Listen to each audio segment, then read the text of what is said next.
പോകുന്നു. അയോധ്യ രാമക്ഷേത്രത്തിലെ സംഭാവന തട്ടിപ്പിൽ ജീവനക്കാർക്കെതിരെ നടപടി. 40 ജീവനക്കാരെ വഴിപാടുകൾ എണ്ണുന്ന ചുമതലയിൽ നിന്ന് മാറ്റിയിട്ടുണ്ട്. ട്രസ്റ്റ് പിരിച്ചുവിടണമെന്ന ആവശ്യവുമായി കർസേവകരുടെ സംഘടന പ്രധാനമന്ത്രിക്ക് കത്തയച്ചിട്ടുമുണ്ട്. അതിനിടെ തട്ടിപ്പ് CBI അന്വേഷിക്കണമെന്ന് ആവശ്യപ്പെട്ട് അഭിഭാഷകർ സുപ്രീം കോടതിയിൽ ഹർജിയും നൽകി. വിനിത വിജി വിവരങ്ങളുമായി ചേർന്നു. വിനിത, അത് ഭക്തർക്ക് ഭയങ്കര വേദന ഉണ്ടാക്കുന്നുണ്ട്. കാരണം എന്താണ്, പ്രാണപ്രതിഷ്ഠ കഴിഞ്ഞ് ഏതാനും വർഷം മാത്രമേ ആവുന്നുള്ളൂ. ഏതാനും വർഷം ആകുമ്പോഴേക്കും അവിടുത്തെ സംഭാവനകൾ കൂട്ടത്തോടെ ആരോ കൊള്ളയടിച്ച് കടത്തി എന്നൊക്കെ പറയുന്നത് വിശ്വാസികൾക്ക് സ്വാഭാവികമായും വേദന ഉണ്ടാകും. അത് നടപടി എന്താണെങ്കിലും അതുണ്ടാക്കിയ ഷോക്ക് മാറുന്നില്ല. Vinitha, good morning.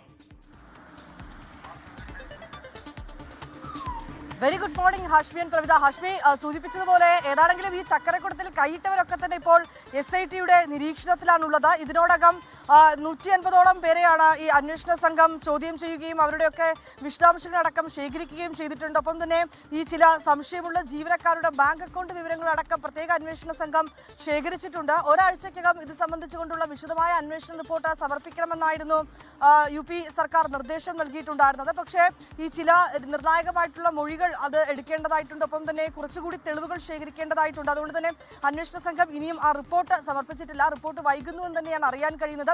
വിശദമായിട്ടുള്ള അന്വേഷണം നടന്നു വരികയാണ്. കുറച്ചുകൂടി തെളിവുകൾ കൂടി ശേഖരിച്ചതിന് ശേഷം വിശദമായ റിപ്പോർട്ട് സമർപ്പിക്കുമെന്നാണ് അന്വേഷണ സംഘം കഴിഞ്ഞ ദിവസം മുഖ്യമന്ത്രി യോഗി ആദിത്യനാഥുമായി കൂടിക്കാഴ്ച നടത്തിയപ്പോൾ അവരോട് അത്തരത്തിലേക്കൊരു കാര്യമാണ് അറിയിച്ചിട്ടുണ്ടായിരുന്നത്. അതുകൊണ്ട് തന്നെ അവരോട് വളരെ കൃത്യമായി ഈ കാര്യത്തിൽ അന്വേഷണവും തെളിവ് ശേഖരണവും നടത്താൻ മുഖ്യമന്ത്രി തന്നെ നിർദ്ദേശവും നൽകിയിട്ടുണ്ട്. അങ്ങനെ അന്വേഷണം ഒരു ഭാഗത്ത് പുരോഗമിക്കുന്നതിനിടെയാണ് ഇപ്പോൾ 40 ജീവനക്കാരെ മാറ്റിയിരിക്കുന്നത്. ഈ ക്ഷേത്രത്തിലേക്ക് എത്തുന്ന സംഭാവനകൾ എണ്ണി തിട്ടപ്പെടുത്തുന്ന ചുമതലയുള്ളവരെയാണ് മാറ്റിയിരിക്കുന്നത്. ഇവരോട് ഈ അയോധ്യ വിട്ട് പോകരുതെന്നും നിർദ്ദേശം നൽകിയിട്ടുണ്ട്. അപ്പം ഈ സംഭാവനകൾ എണ്ണുന്ന ഒരു മേഖലയുണ്ട്. ആ സംഭാവനകൾ എണ്ണുന്ന പ്രദേശത്ത് ഈ CCTV സുരക്ഷയടക്കം കൂടുതൽ അവിടെ ഏർപ്പെടുത്തിയിട്ടുണ്ട്. നേരത്തെ കൃത്യമായിട്ടുള്ള സുരക്ഷാ സംവിധാനങ്ങൾ ഉണ്ടായിരുന്നില്ല. ഈ ക്ഷേത്രത്തിലേക്ക് എത്തുന്ന ആളുകളെ, ഈ ജീവനക്കാരെയൊക്കെ തന്നെ കൃത്യമായിട്ടുള്ള പരിശോധനയ്ക്ക് വിധേയമാക്കിയിരുന്നില്ല എന്നൊക്കെ SIT കണ്ടെത്തിയിരുന്നു. ഇതിന് പിന്നാലെയാണ് ഇത്തരത്തിലേക്കുള്ള സുരക്ഷാ ക്രമീകരണങ്ങൾ കൂടി അവിടെ ഏർപ്പെടുത്തിയിരിക്കുന്നത്. ഒപ്പം തന്നെ ഈ ട്രസ്റ്റിനെ പിരിച്ചുവിടണമെന്നാണ് ഇപ്പോൾ കർസേവകരുടെ ഒരു സംഘടന ആവശ്യപ്പെട്ടിരിക്കുന്നത്.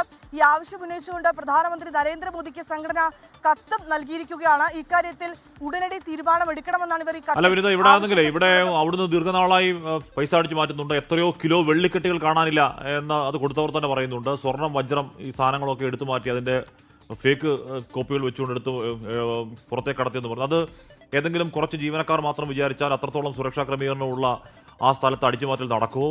അത് ഒരു വലിയ മാഫിയ കോക്കസ് ആണോ?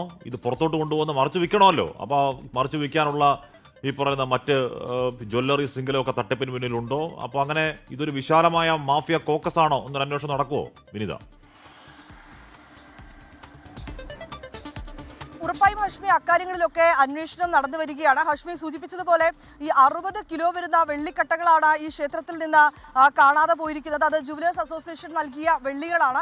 ഈ വെള്ളി വിവിധ ആ മേഖലയിലുള്ള ജുവലറികളിൽ നിന്നൊക്കെ സംഭാവന അവർ നൽകിയതൊക്കെ ശേഖരിച്ചുകൊണ്ട് ഈ പ്രാണപ്രതിഷ്ഠാ ചടങ്ങിന് ഭഗവാന് നൽകിയ ഈ വെള്ളിക്കട്ടകളാണ് കാണാതെ പോയിരിക്കുന്നത്. ഇത് സംബന്ധിച്ചുകൊണ്ട് ഈ രേഖകൾ പരിശോധിക്കുമ്പോൾ ഈ വെള്ളിക്കട്ടകൾ സംഭാവനകളായി നൽകിയതുമായി ബന്ധപ്പെട്ടുകൊണ്ടുള്ള രേഖകളില്ല എന്നാണ് അന്വേഷണ സംഘം കണ്ടെത്തിയിരിക്കുന്നത്. ഈ രേഖകൾ കണ്ടെത്താനും ഒപ്പം തന്നെ ഈ കാണാതെ പോയ വെള്ളികൾ അത് എവിടെയാണ് പോയത് ഉൾപ്പെടെയുള്ള കാര്യങ്ങൾ പരിശോധിച്ചു വരികയാണ് SIT. ഇത് കൂടാതെ തന്നെ ക്ഷേത്രത്തിലേക്ക് എത്തിയിരിക്കുന്ന വിലപിടിപ്പുള്ള വസ്തുക്കൾ, രത്നങ്ങൾ, സ്വർണ്ണാഭരണങ്ങൾ, വെള്ളിയാഭരണങ്ങൾ എന്നിവ സംബന്ധിച്ചും കൃത്യമായിട്ടുള്ള രേഖകളില്ല എന്നും ഈ രേഖകളിൽ ചില ക്രമക്കേടുകൾ നടന്നിട്ടുണ്ട് എന്നുമാണ് അന്വേഷണ സംഘം കണ്ടെത്തിയിരിക്കുന്നത്. ഇക്കാര്യത്തിൽ CBI അന്വേഷണം വേണമെന്ന് ആവശ്യപ്പെട്ടുകൊണ്ട് 2 അഭിഭാഷകരാണ് ഇപ്പോൾ സുപ്രീം കോടതിയെ സമീപിച്ചിരിക്കുന്നത്. സുപ്രീം കോടതിയിൽ അവർ ഹർജി നൽകിയിരിക്കുകയാണ്. ഒപ്പം തന്നെ ഈ കൃത്യമായിട്ടുള്ള ഒരു മേൽനോട്ടം വേണമെന്നും അത് സംബന്ധിച്ചുകൊണ്ടുള്ള ഒരു നിർദ്ദേശം ട്രസ്റ്റിനും ഒപ്പം തന്നെ സർക്കാരിനും UP സർക്കാരിനും നൽകണമെന്നും ഈ അഭിഭാഷകർ ആവശ്യപ്പെട്ടിട്ടുണ്ട്.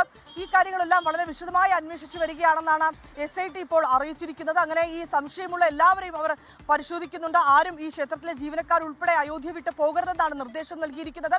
ഈ ട്രസ്റ്റിന്റെ ജീവനക്കാർ തന്നെ അവരുടെ ബന്ധുക്കളെ അടക്കം ഇത്തരത്തിലേക്ക് ഈ സംഭാവനയായി ലഭിക്കുന്ന പണം ഉൾപ്പെടെയുള്ള കാര്യങ്ങൾ എണ്ണിത്തിട്ടപ്പെടുത്താൻ അവിടെ നിയമിച്ചിട്ടുണ്ട് എന്നും അന്വേഷണ സംഘം കണ്ടെത്തിയിട്ടുണ്ട്. പക്ഷേ ഇതിനെ രാഷ്ട്രീയമായി ഉപയോഗിക്കുകയാണ്, രാഷ്ട്രീയമായി ഈ വിഷയത്തെ കൈകാര്യം ചെയ്യുകയാണ് ആം ആദ്മി പാർട്ടിയും കോൺഗ്രസും. ഇതുവരെയും ഇത്തരം ക്രമക്കേടുണ്ടായിട്ട് FIR പോലും രജിസ്റ്റർ ചെയ്തിട്ടില്ല. ഇത് ചിലരെ സംരക്ഷിക്കാനുള്ള നീക്കമെന്നാണ് ആം ആദ്മി പാർട്ടിയും ഒപ്പം തന്നെ കോൺഗ്രസ് നേതാക്കളും ഉന്നയിച്ചിരിക്കുന്നത്.